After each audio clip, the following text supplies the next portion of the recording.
Close your eyes and imagine. What if the things in life that cause us the greatest pain, the things that bring us grief, are challenges? Challenges designed to help us grow, to ultimately become what we were always meant to be. We feel like we've been buried, but what if, like a seed, we've been planted? And having been planted, we grow to become a mighty tree. Now, open your eyes. Open your eyes to this way of viewing life. Come with me as we explore your true, infinite, eternal nature. This is Grief to Growth, and I am your host, Brian Smith.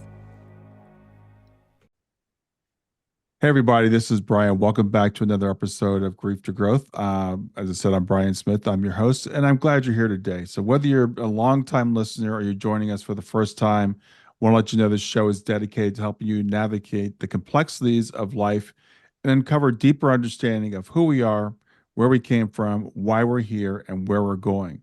Today, we've got a fascinating guest. His name is Nick Musica, and Nick is the author of Nick is the owns the website My Cat Schooled Me, which talks about lessons that he's learned from his cat.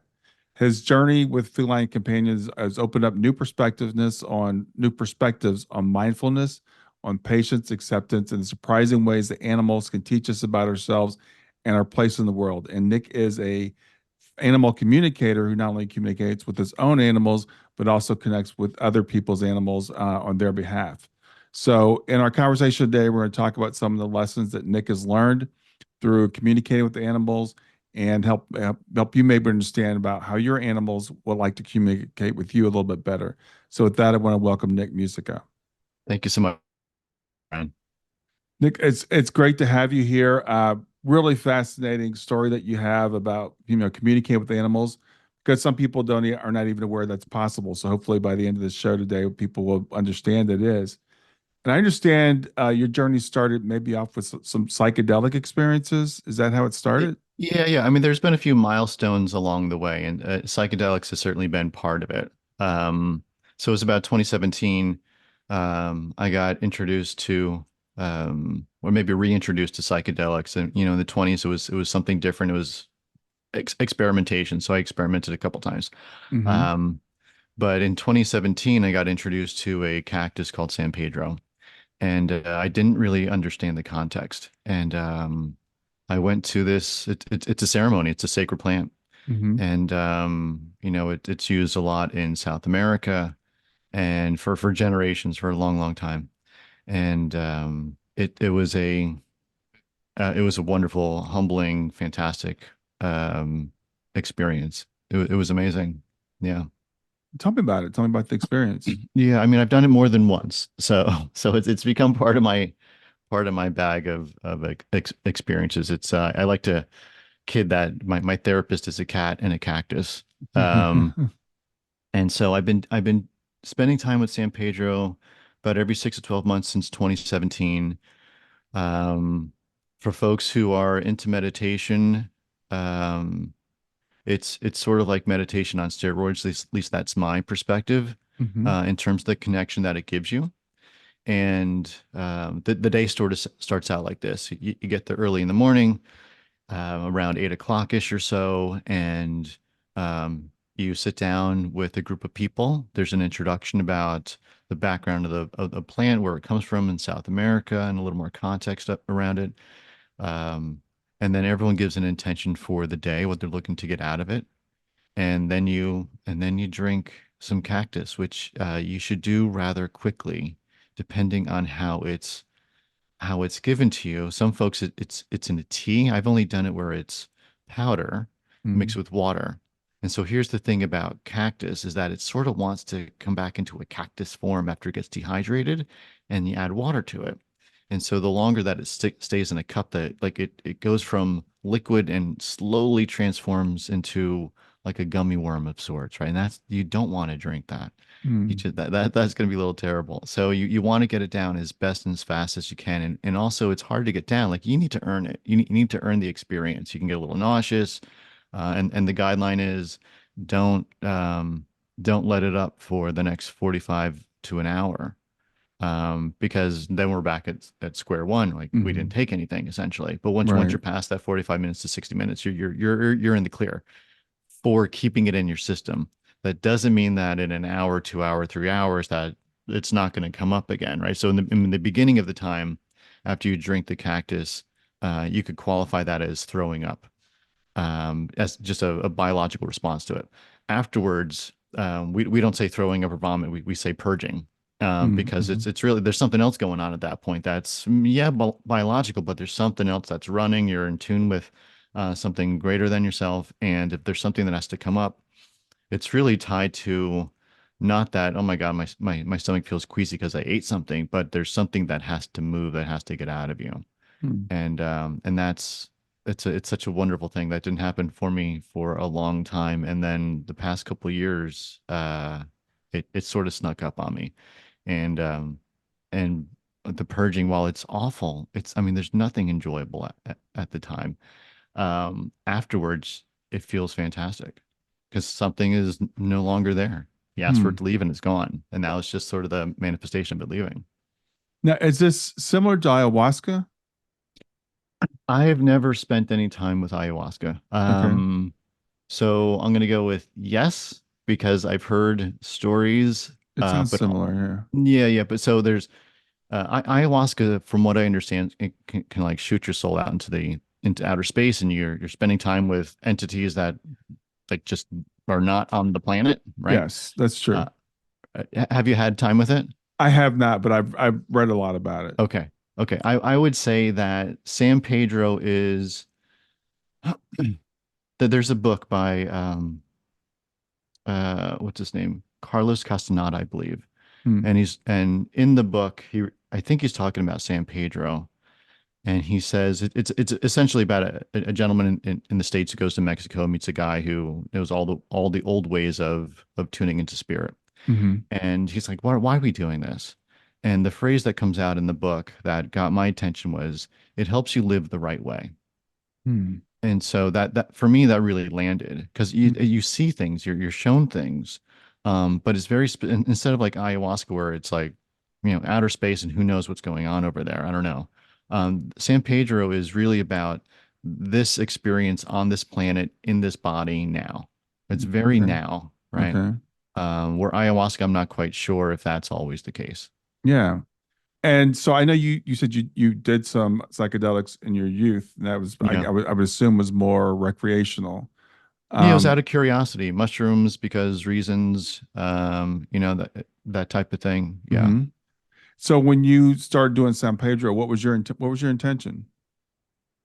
Well, first it was a complete framework shift, right? Because going to a dead show, taking too many mushrooms is way different than sitting with San Pedro, and the conversation going around is, um, why'd you come here today? Well, I heard you Mhm. could talk to God. Oh, interesting. Okay. Yeah. And so like now I'm playing catch up because really here's how it showed up was a buddy of mine calls me and he says, "You're going to come on Saturday, right?" And I said, "I don't know what you're talking about." And he said, "Well," he said, we talked about this a while back, and you said you would come if the other party couldn't make it. Well, Mhm. this party can't make it, so you said you would go. So it's Saturday. I still don't know what you're talking about.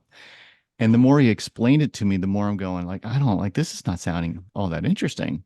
Mhm. Just because it felt so foreign to me at the time. And but I decided to go. I have a lot of trust in this individual, and I decided to go. And my intention going was, at least the first time, I couldn't even tell you what it was. I really don't remember what it Hmm. was at all because it was sort of, I felt like I stepped into something that I should be in, but I didn't really understand what I was doing.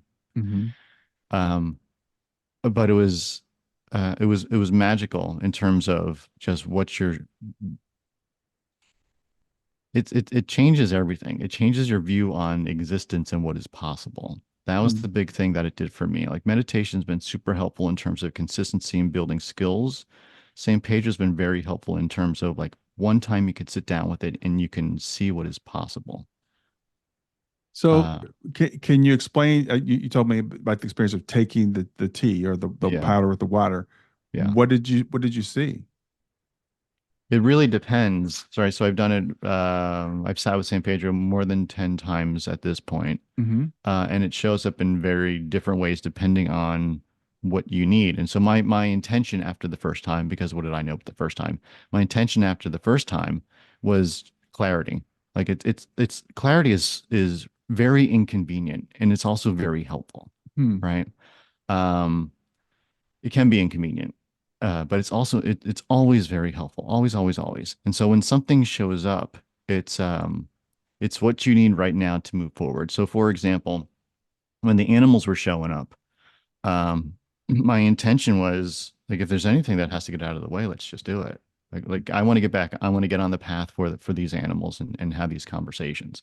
Hmm. And that was the first time that I puked, purged. Um, and that was surprising. And now it was a rough time for me. I never had a rough time with it before. Hmm. Um, and I don't know if it was that time or was the time after. And I've never had an experience like this before or after. But what I saw, like written in your mind's eye, like you can see things, you can hear things, you can feel things come through in various different ways. What I saw in my mind's eye as I was laying down was someone, whoever is there, whatever, however you want to call this connection that you have, spirit, source, whatever the label is you want to give it. But there is a guide, I believe, that shows up with San Pedro. Like mushrooms, not so much from what I understand. Ayahuasca, I really don't understand that part. But Hmm. there is a guide that brings you through this experience when after you take San Pedro.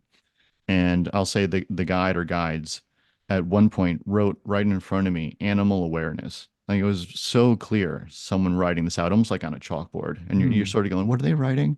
And then it's just right in your face. And it was just extremely, extremely clear. And so the awareness of all the dynamics around how animals show up on the planet, off the planet, and the various ways that they support us is what I took away from that.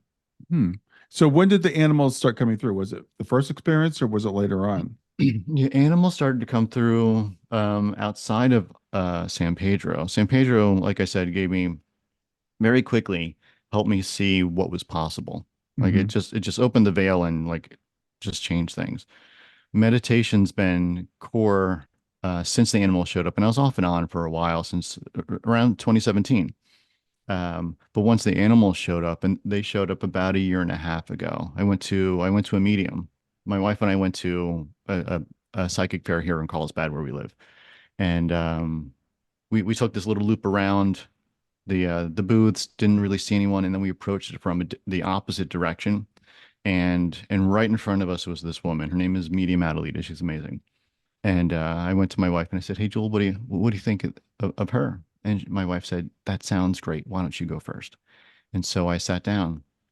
Um, and and she starts by drawing this. Adelita started by drawing a heart, and she goes, "This is either a formal romantic relationship or it's an animal." And it turned out to be Henry. So Henry was my cat who lived to be 22. And the last 2 years of his life, we're going back and forth to the vet, right? Checking the food, right? Getting him hydrated, um, blood work, like everything you can do to treat the symptoms of old age for an animal, for a cat.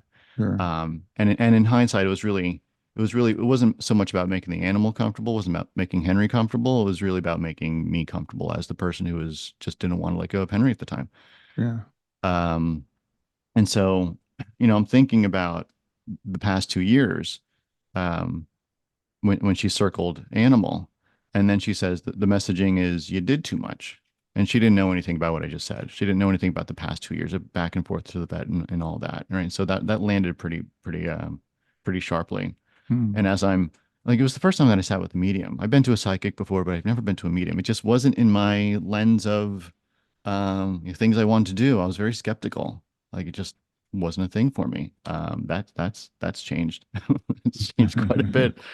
Um, and so as I was catching up to understanding that I'm having this conversation with my cat, who was 22 when he passed, and it's been 20 years since he's been on the planet. She says they're now showing me Dr. Doolittle. She's talking about her guides. They're now showing me Dr. Doolittle. They're showing me that you can talk to animals and it's going to be easy for you. Hmm. Oh, okay. And I thought, man, like I've never heard anything more truthful in my life. I couldn't tell you why, but like that phrase just really was a whole bunch of truth in it. Wow. And so, I mean, that's sort of how I felt. Like, how can like, and also like, how can you possibly think this is true? But also like, it's 100% true, right? So I go home and I do the meditation that I've been doing off and on for a while, inconsistently, sometimes more often than not. But doing it over the past few years, and I sit down, I meditate, and I tune into my living cat Chucky, and immediately I see this bright white, like it's the type of light that you would associate with like a higher level being, like a spirit guide or an angel or something like that. That's at least that's how it's written about. And and my thought was like, there's no way my cat is a higher level being. Like he's just that's just not what's going on, right? So Hmm. I call her up and I say, this isn't working. Never mind being easy, it's not working. And her response was, well, you're expecting things to show up in a very specific way, and that's not how this works. Just be open to the information, and what you get is what you get. Okay. So I uh, I gave it a second chance. I gave it another shot, and I bought animal communication books. There's so many of them. I had no idea, and I booked a couple animal communication sessions with folks who do this, Hmm. all day long. Hmm. And and as I was getting up to go to one of those sessions to come to this computer for a Zoom session, I was getting up from my dining room table, and I get this flash. I get this flash of Return of the Jedi. I see the ghost of Obi-Wan and Yoda, and I'm realizing that one, this is coming from Chucky, and so that white light was coming from Chucky. Hmm. At the first time, he showed me who he was broadly, and now he's showing me who he is specifically. Because the what came through was the student-teacher relationship, and I was like, oh man, like I'm not the teacher in this situation, right? And and I get on the line with the animal communicator, and she validates what we're doing today, and we're here to see Chucky. And she goes, do you know who he is to you? I go, oh yeah, like he just literally showed me about a minute before I got here, and then we spent our time talking about him. And he's been wonderful. I mean, it's amazing. It's amazing how a lot of folks, and I'm guilty of it to some degree as well, obviously, just sort of dismiss this aspect of animals and everything, really. At this point, I know it's everything. Anything with a life source, there's a consciousness tied to it. Hmm. And because we have thumbs and credit cards, like we're the bee's knees, right? Like we're the Yeah. higher level thing on the planet. Like look at all the things we've done. It's like, yeah, look at all the things we've done, right? Yeah. Like Yeah. all the things we've done. Um, but animals, and I mean, I would argue animals and trees and like all the things you pass by when you're driving on your car or your bike ride or your walk, there's something going on there, and there's an opportunity to get quiet. And if you can find that place where you can connect with them, it's a magical thing. That's a really, really interesting perspective, because we feel like we are the top, we are the apex, we're as good as it gets, and as evolution came along, we have all these lower forms, so to Yeah, speak, and then we're the right. highest form. And you're right. Look at what we've done. And I'm on Facebook a lot, and I love the videos of animals when they're showing empathy, where they're rescuing each other, where they're Totally. showing all kinds of intelligence. And people think just because we can do these specific things with type of intelligence that we have, that means we're better than they are. But you watch a spider building a web, that's a pretty incredible feat. It's You pretty know, cool. Yeah. yeah, and that's just one thing. Bees, birds, all the animals, the things that they do. So, your cat Henry, he's still with you? No, Henry's the one that passed. I'm Chucky's the sorry, one that's Chucky. Chucky. still here. Yeah. Yeah. So, what is Chucky's take on your relationship now? With he and I. Yeah. Yeah, it's interesting. I mean, um he likes to give me corrections. It's really funny. Like he really is here. Here's the broad scope of animals for as far as I can tell. Hmm. Is we all made an agreement to be here, right? Before we got here, we said this is so funny. He comes at very interesting times, very specific times. And there he is on Yeah, there cue. he is. And so we I believe there's a syllabus that we subscribe to. before we get here, right? These are the things I need to work on. Here's where I'm going to go work on it in this life, Hmm. in this body on this planet. And we don't get here without support. We have support that comes with us in one form or another. I mean, you could just from a biological perspective, we are given everything we possibly need, right? We may process it to death and make it not good for us, but we are given everything that we need. And I would argue that animals are part of that, right? We have guides that come through, and animals are here to support us. Hmm. And he does the same thing for me. So really, from that perspective of teacher student, it's proven itself to be true. And so there's been multiple times where he has given me corrections. And so I'll give you a couple examples. So one Yeah. time he does, I try to do a meditation every morning. I have a little space where I just sit down. It's usually the same time, give or take, same space. And, and sometimes he comes and sits in my lap like he just did. And, one time I'm sitting there, just what I felt was dilly-dallying, not getting into the meditation the way I wanted to. And I'm sitting there just stroking him on the head, petting him. Hmm. And internally, I think, okay, like it's time to stop screwing around. Like let's get down to serious meditation business, right? Yeah. And what I heard was, but this is the meditation, right? Just spending time with each other. This was the meditation. Like appreciating each other was the Wow. meditation. Oh, yeah. I mean, like so simple and so right on. Like it's Yeah. amazing. Um, like what do we like? You and I can go for a walk on the beach, go for a hike. We don't have to say anything. We're just enjoying each other's time, right? Hmm. Like we don't have to force the situation. We can just simply enjoy each other's time. And there's Hmm. a lot to be said for it. There's so much that is like go out to eat someplace. And what's the latest and greatest? Like you see four people at a table, everyone has their head in their phone, right? Is there any appreciation for the living being next to you? Probably not as much as there was, right? Right. And Right. so that was sort of the lesson of like, but like right now, while we're having time with each other, like this is really where we get to just be with each other. It's pretty good. It's fun. I love that. And I usually when I meditate, I go up to my bedroom and I sit on the floor. And my dog likes to come up and lay on my lap when I'm trying to meditate. And I've started to, I used to be like that, push her away. It's time to meditate. But now I'm like, I'll still keep my eyes closed, but I'll just, rub her head. Yeah, And just because she wants to spend time with me, and I enjoy spending time with her too. So I think a lot of times we do take that time, that meditation time too seriously. And I think that's what one thing animals can teach us. for sure. Yeah, agreed. Yeah. And he's proven repeatedly. I mean, here's one. Here's the animal communication lesson 101, right? So a lot of times animals are here for that support that I was talking about. And they show that through lessons. And one lesson is super easy how it manifests. It's like this mirror or modeling type of behavior that shows up, right? So for some folks, um, the mirroring, you may have heard someone saying to some degree, like my dog is so lazy. Well, why do you say that? Because he sits on the couch all day long while I play video games, right? Yeah, yeah. No, okay. So the dog's lazy. Oh, all day long, just sitting on the couch. Hmm. So there's a mirroring behavior going on there, right? Hmm. For me, because I will sit in front of the computer and I'll grind for too long in front of the computer. I get a modeling behavior from Chucky. So every night, um, 7 o'clock, 8 o'clock at night, he will be ready to play. He's at the top of the stairs. He's at the bottom of the stairs. He's calling me. He's.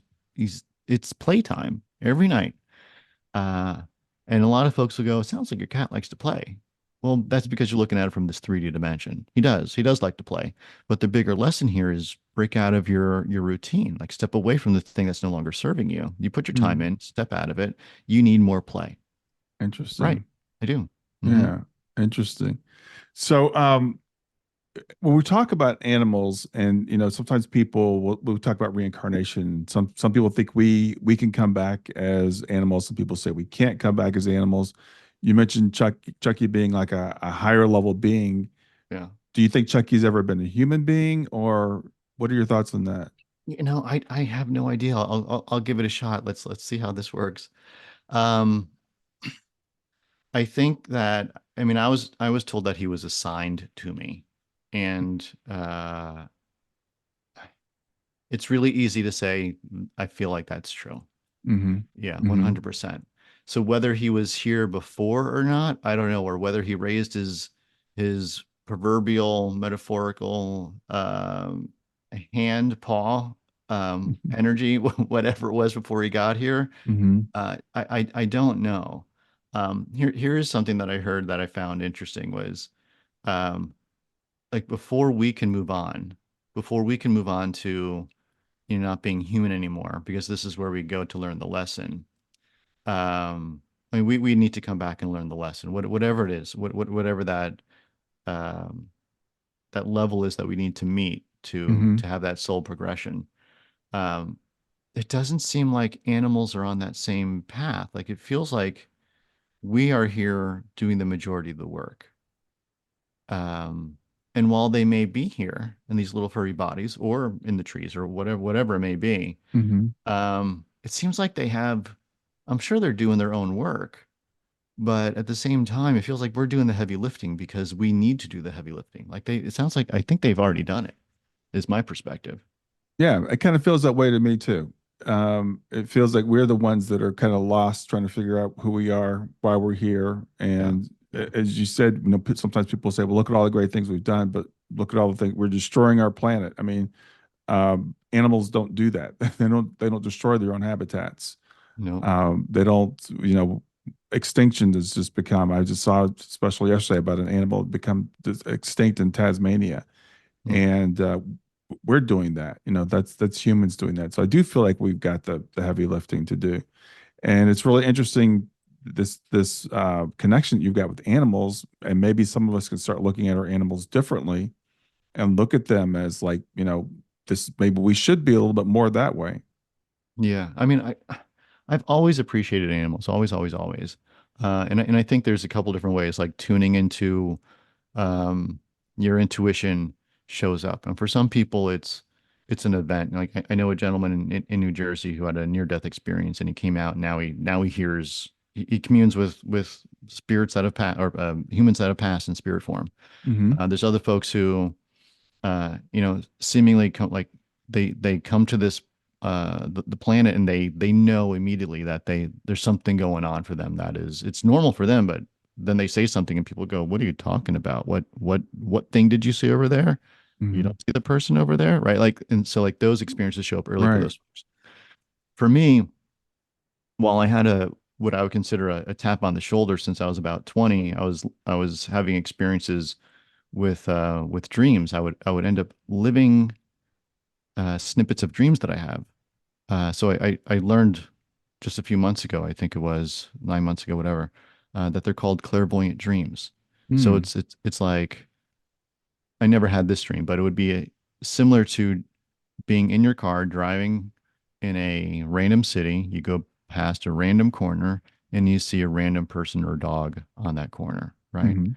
Uh, and you go, oh man, like I dreamt about that person, that dog on that corner in the city that I've never been to. And I did that like yesterday or a week before or whenever it was. But Mm-hmm. that's been happening for a long time at this point. So that was the thing that was always sort of like just poking at me.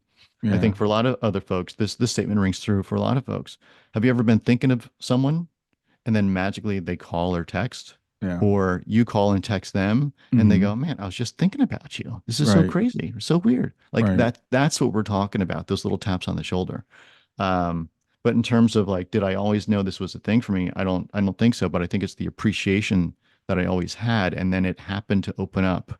And maybe that's too soft of a statement, happen to open up, but animals happen to show themselves. Like it was time for something to show themselves, and this was the easiest thing to show up. Like it made the most sense for me. Mm-hmm. um where a young lady who that I currently work with, she she has a funny story. She was having a time just trying to understand herself a little bit, and she goes on to Instagram, and she says, "I was looking for a sign, Nick. Well, what's going on?" Well, you know that I do this furniture flipping. I do, yeah. And so when I saw you talking in Santa Barbara a couple months ago, talking about psychedelics and and cactus and animals, I knew I had to give you a call. well, why? What's happening? Well, you know about the refinishing furniture, but what I never told you was I get I get this voice, I get this sort of push, I get a tap on the shoulder that says, go down this alley and you'll find the furniture. And every time I hear it, find the furniture. Hmm. Hmm. And then there's more. Every time I touch the furniture, I start to glean the stories from the furniture. Oh, wow. And so that's how it showed up for her, right? So because she has this appreciation for furniture, so it's Mm-hmm. time for her to open up and now she's the furniture psychic, right? Like and it's part of it. It's not everything she does, but it's Right. part of it. Right. Um, so that appreciation aspect, um, for me, seems very natural for animals to have shown up. Mm-hmm. And then at least for me, once I got out of my own way, because I was pretty good at putting stumbling blocks in front of me. Once I got out of my own way, and the animals started to show up for me consistently, I then I went on to Nextdoor. Are you familiar with Nextdoor? Yes. Yeah. Yeah, yeah. So it's like Facebook, but it's your neighborhood and it's people that you don't know Mm-hmm. versus people you do. But there's a lot of the same conversations, really, right? Mm-hmm. And I went on there and I posted. I said, "Hi, my name is, and I'm an animal communicator. That means I psychically communicate with animals, and free 15 minutes. Like click here and submit your information." And because I didn't know if I could do one of these a day, zero of these a day, 10 of these a day. I didn't know if I could do that for someone else. I had no idea. Like it was just Mm-hmm. showing up for me a lot. And with Chucky, with horses, with dolphin, with like it just kept on showing up. And so I put this invitation out there, and I'm capturing information through a Google Doc, so I can see in a spreadsheet, like through the browser, when someone submits the form, you can see the information come through, right? And so I'm just staring at this form after I make my submission. And shortly after I post, I get the first row of information filling up first name, last name, age of animal, breed, that type of thing. Mm-hmm. And I felt the woman come through and I thought, oh yeah, this is going to work. Oh, And wow. so I, yeah, like immediately it was super cool.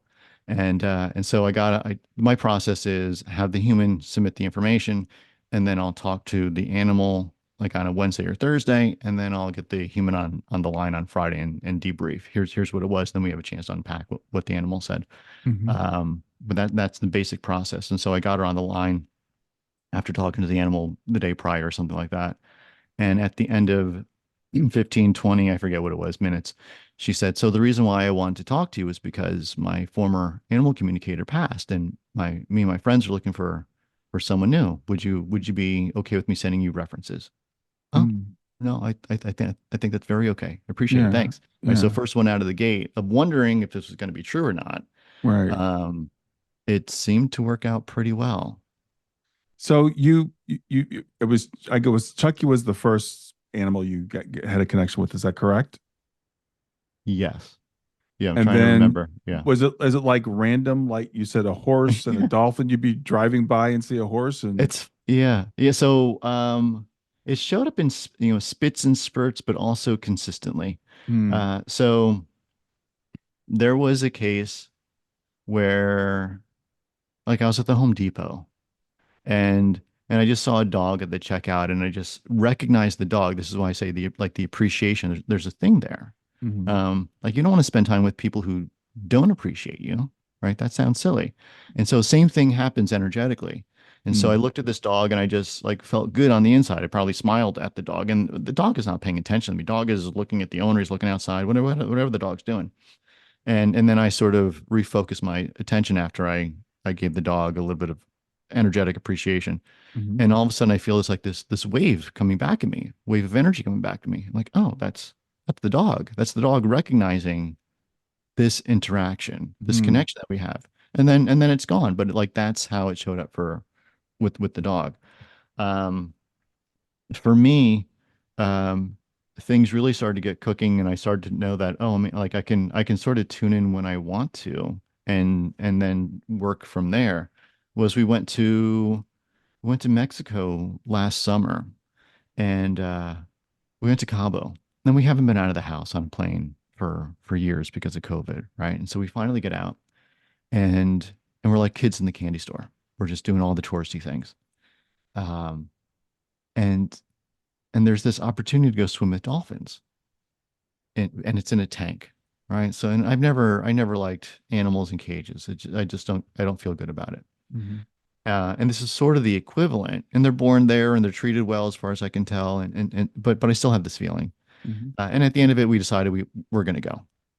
And so there's this one time where we're with the dolphin. Her name is Liz, and it's like SeaWorld where the dolphins can come up out of the deeper tank and onto this little ledge. And Liz is on this little ledge, and the trainer is at her nose, and there's six people, three on each side of her. And I was on her tail area, and I thought, well, let me see. Let me see if I can talk to Liz. Let's see if she's game to play. And so I felt the connection, and then I felt this overwhelming feeling of sad. And I'm like, oh yeah, like because you live in a tank, right? Because that's my narrative. Like this. If I was you, I would feel this way because Right. right. And that's one of the things you can't do, right? Back to what Adelita said. Like you can't expect things to show up in a certain way. You just got to get the information, and that's what you get, right? So to bring your own narrative into it, the reason you feel this way, Brian, is I'm going to tell you why. Like that's wrong, right? Yeah. Yeah. And that's what I just did. Um, and so I recognized that and just, reopened the channel and I asked why. And what I got back was one word. I got back family. And then the connection was gone. Hmm. Okay. So afterwards, I went to my wife, Juliet, and I said, Julie, I gotta validate some information here. So I went to the trainers and I said, I'd really love to understand Liz. What's her story? Is mom, dad here, siblings? What's going on? Oh no, dad's not here. Dad's not on the planet anymore. Okay. Well, that doesn't feel like it's relevant. What about mom or siblings? Oh yeah, mom's here and she has a sister. Liz has a sister. Oh, well, where are they? They're in the other pool. Hmm. What do you mean the other pool? Well, there's this pool that you were in, and there's a pool adjacent, and now I can see it. Adjacent to this pool and separated by like a 2 foot concrete wall, right? Hmm. Oh, well, why are they separated? Well, because when Liz's mom had another baby, Liz still wanted attention from the mom, and that was causing nursing problems with the Oh. mom and the new baby. So what we did is we separated Liz and the baby. I'm sorry, mom and the baby from Liz, put them in the other pool, Hmm. so that mom can nurse the baby. Got it. And so when was that? Well, that was 3 years ago. Oh, and Liz has not seen her mom since? No. And how old is Liz? She's 5. Hmm. So when Liz was 2, her mother and her new sibling were put into the other pool. Wow. Well, that explains sad. Okay. Yeah. Yeah. Right. So yes, things started to show up for me and horses. I started to volunteer at a an animal rescue, and the horses are amazing. If you've anyone who has the chance to be around them, they're super healing. Like I had no idea what I was getting into, but going through figuring out how can I get this thing to work? How can I get this animal communication thing to really work for me? What showed up multiple times talking with multiple psychics was, so what do you do with horses? What do you do with horses? Like all the time it would show up. Hmm. And I thought, well, maybe I should do something with horses. And so I volunteered for about 9 months, and it was an amazing experience. They're just super present, super healing, and very similar to this broader conversation. Like you have this 3D aspect, but there's way more if you want to see it. Yeah. So what kind of issues do people reach out to you with their animals? Why are Yeah, I know there's some because you do animal communication for animals that are on the other side as well as I animals do. that are here. So let's just maybe take those one at a time. So for animals that are here, what do people want to know? Yeah, it's sort of interesting how the conversations start and then where it ends up, right? So a lot of people, um, let me just take Chucky as the example, right? Like why did Chucky poop? I could come to someone, I could say, Brian, I hear you talk about animals and or talk to animals, and here's something strange that happened with Chucky. This was a real thing. I open up my guitar case one day and I'm tooling around on the guitar and he goes to take a poop in the guitar case. Now it's normal for him to go into the guitar case. It's not normal for him to start scratching and pooping in there. Right. And when I kicked him out, he went downstairs and pooped on the bed, and he pooped on my side of the bed. I want to understand what's wrong with my cat. Mm-hmm. Right? That's sort of the framework. My animal's doing something in the 3D. I want to understand what it means. Mm-hmm. Right? And so here's a great example. A woman showed up and I asked people to give me three questions. I say I'd be happy to ask the questions. Whether the animals want to answer the questions, I have no control over that, right? I'm just the interpreter. They give me information, I give it to you. That's it. That's Hmm. that's what I'm here for. And her question was, how do I get my dog to stop biting people? My dog is biting people, a little chihuahua, being aggressive, biting people in the ankles. And so I connected with the little chihuahua, and the dog says, you should ask her about her job. Well, why am I asking her about her job? Because that's what has to change. Hmm. Oh, okay. All right. So I get her on the line. She says, so did you talk to my dog? I did. Did you tell him to stop biting people? I didn't. Well, what'd you talk about? Well, he wanted to talk about your job. What's going on? Well, I'm sort of unemployed right now. Well, that's not entirely true. So what do you do? Well, I'm a private driver. Well, what does that mean? I drive limousines, I drive Uber. Okay.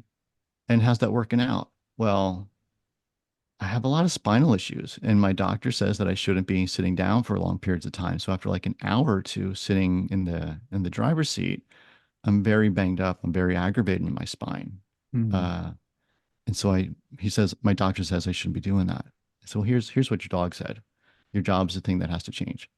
And that opened up a whole conversation around how you're spending time. What are you doing with your life in terms of, your vocation, Hmm. and what your contribution is, right? So the reason why, going back to the mirroring modeling, right? Was this woman happy about her job? No, Right. wasn't, right? Right. And so was the dog biting people? Yes. Was the dog biting people because the dog was aggressive? Sure, you can argue that. Was the dog biting people because it was aggressive and was reflecting the feelings of the owner being unhappy and frustrated? As far as I can tell, 100%. Hmm. Wow. Do you know what the outcome was there?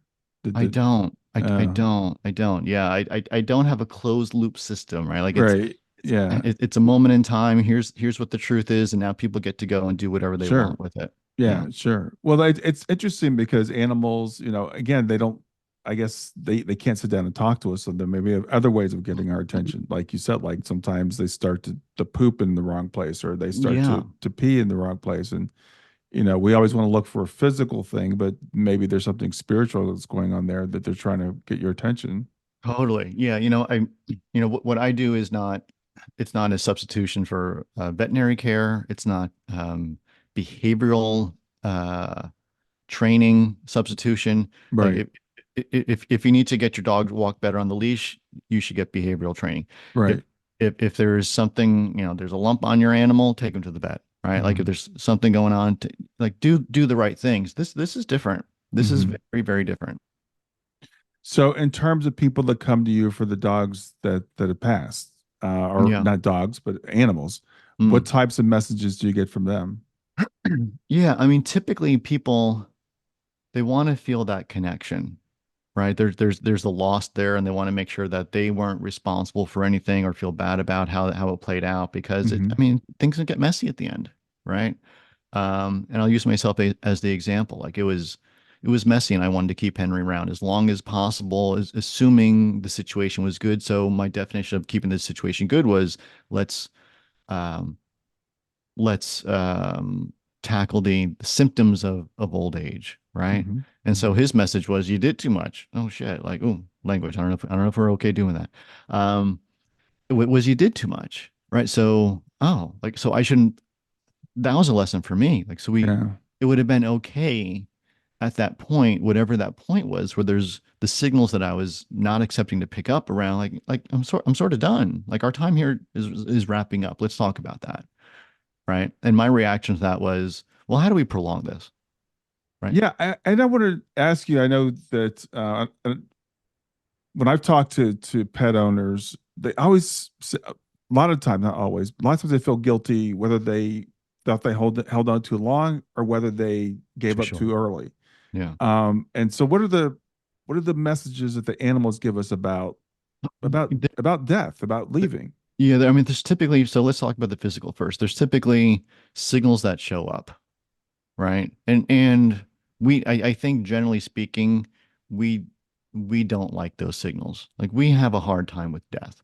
Hmm. Human beings do. Like, because this little container and this little body is what we know to be true, and not only is it true, it is 100% true, and there's nothing outside of it, right? I'm exaggerating, but like we're really we really like our bodies that way. Yeah. Uh, and my interpretation with animals is they see this experience in their bodies as sort of a stop on the train line. Right? There was a before, there's an after, and here's the current. And we're going to keep on going down the path, right? But this is just one stop on the train line. Hmm. So to recognize that there's more to come, and also there was more before, is, I think, helpful, because they're really clear about it. Um, it it's just it's another meal in the day. Like, let's not hunker down to breakfast being our first and only meal ever. Like, there's another one coming. It's okay. Um, and the lesson that they typically give is, I mean, this is just a natural part of things. This Hmm. is just how it works. And so I think if we can accept that, then we can apply that to ourselves. And then, we get to pull out. We get to pull out from the experience of me stubbing my toe today and how terrible that was. Well, it's just a toe on a foot on a body that walks around. Like, it's way bigger context. Like, let's stop talking about the toe already, right? Hmm. And so we, if we're open to it, we get to see the bigger picture, or minimally go, man, I think there is a bigger picture, right? Yeah, I think it's such an important lesson, and I think that's why we hold on to ourselves for so long. We can't stand the end of life for ourselves or another human being, and the same thing with our pets. And Yeah. I it makes sense to me because of that higher perspective that I don't think they lose when they come in. That they don't fear death the way that we do because it's not the end for them. It's not the Right. end for us. Right. Right. And so I think I don't want to sound like I'm giving advice. I don't want to do that. But here's some considerations. Like, when the signals show up, pay attention to them. Hmm. If your animal is in pain, pay attention to them. Um, Ask them what they would like to do. Maybe you have a sense of it, maybe you don't. But minimally, like, we all may want to ask, like, what would you like to do? Like, Hmm. we just got some news. How would you like to spend the rest of your time?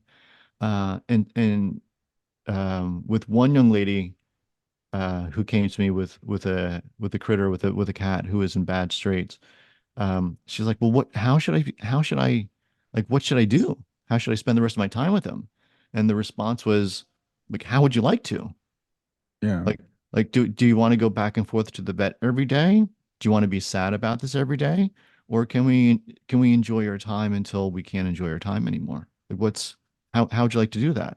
Yeah, I think one of the lessons that maybe pets are here to teach us because most of our pets have a shorter life expectancy than we do. When we get a dog, we know we're probably going to outlive it. When we get a cat, we know we're probably going to outlive it.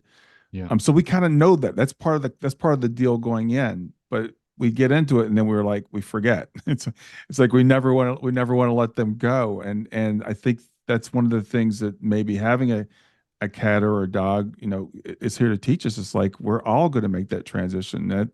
I think about for kids, a lot of time that's going to be the first death that they're going to experience Yeah. is the Yeah, it's death of a true. pet.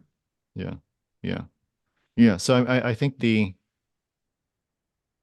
temporary nature of it all is a super important thing for us to just constantly remind ourselves. Like, this is all temporary. The good feelings we're having right now is temporary. The bad feelings we're having right now, that's also temporary. Like, it's a sine wave. We're going up and down to our destination, right? Mm-hmm. And the time we have on the planet is temporary as well. And so, however we want to approach the realities of the situation, be it uh, not permanent, being it reacting to everything emotionally or not, being it how you spend your time, being it what you focus on, being it what your thoughts are. Thoughts are real things. What it all starts there, and then it projects out from there, right? Your thoughts turn into actions or inactions, depending. Mm-hmm. So if we can just accept these universal truths of there's more, and this is temporary, and there's a syllabus, and I just need to do the right things, but I'm doing the right things, and it's still hard. It is hard, right? Yeah. Like, that's just how it goes. It's just Yeah. how it goes. Sometimes it's easy, and sometimes it's hard. But when you get on the right path, those are the right hard things to work on. Yeah. Yeah. Or you could be on the wrong path, and that's the wrong things, and they're really just trying to shoot you over to the right path. Yeah, exactly. Now, I know in addition to animal communication, you also help people develop their own intuition. So how does that work?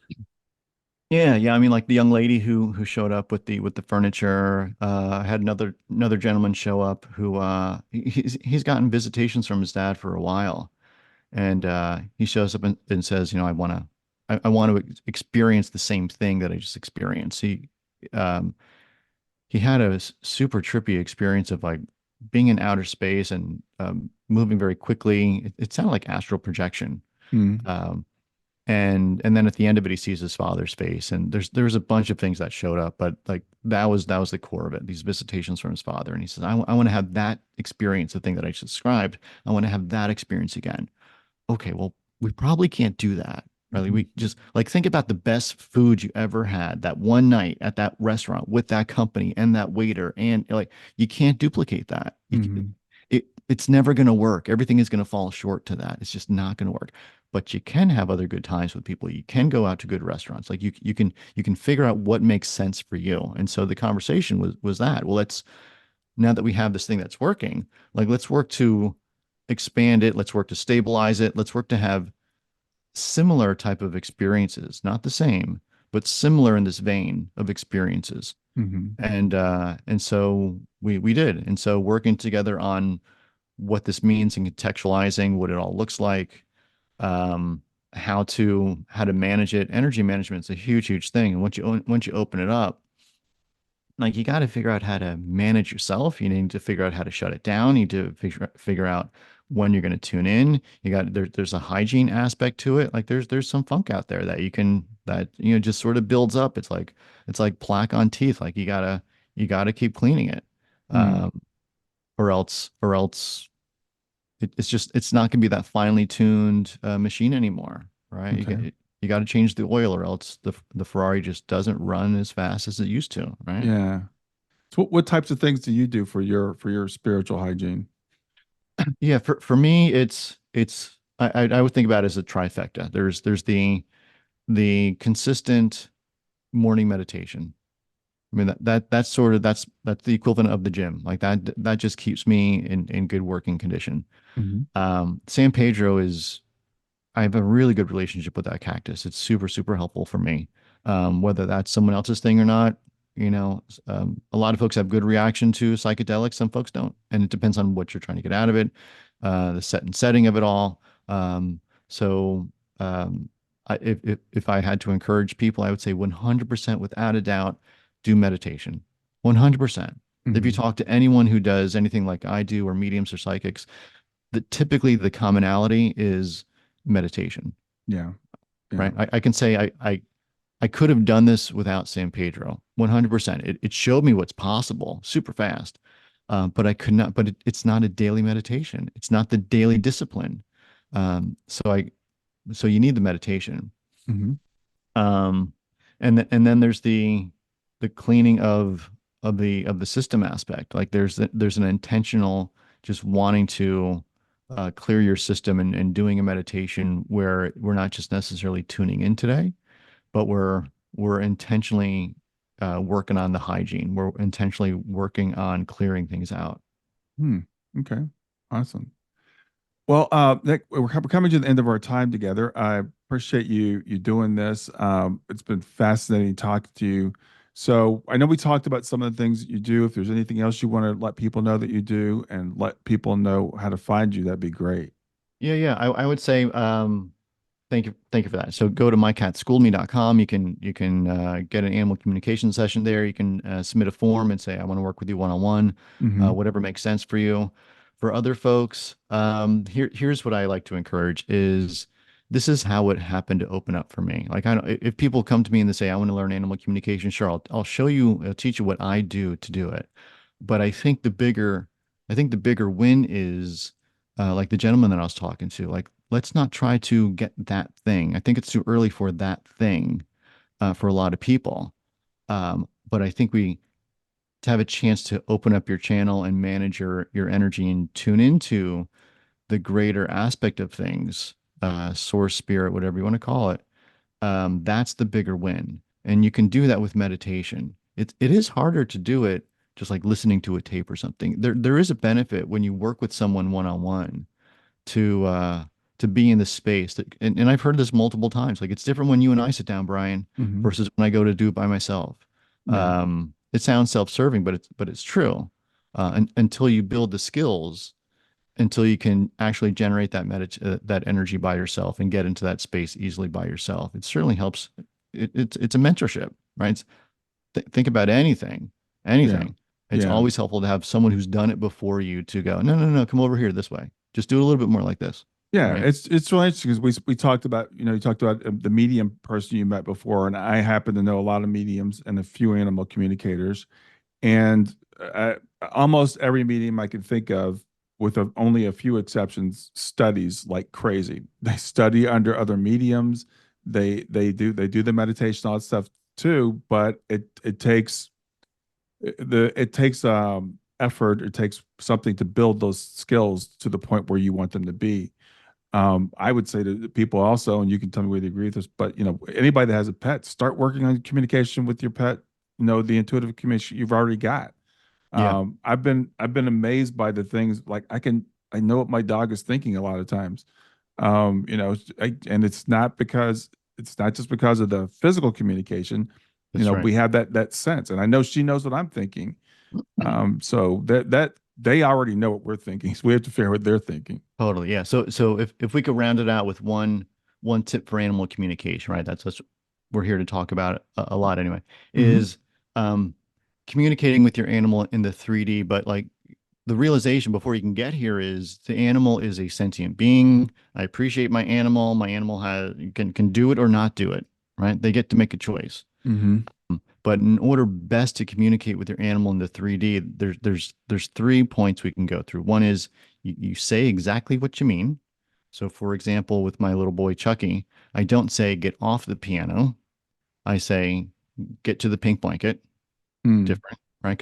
Because here's what happens. If I say get off the piano, chances are I'm thinking piano. I'm visualizing piano, right? And he's going, but I'm on the piano. Oh, You got yeah. right. You're saying one thing, you're visualizing something else. So what you say and what you visualize should be the same thing.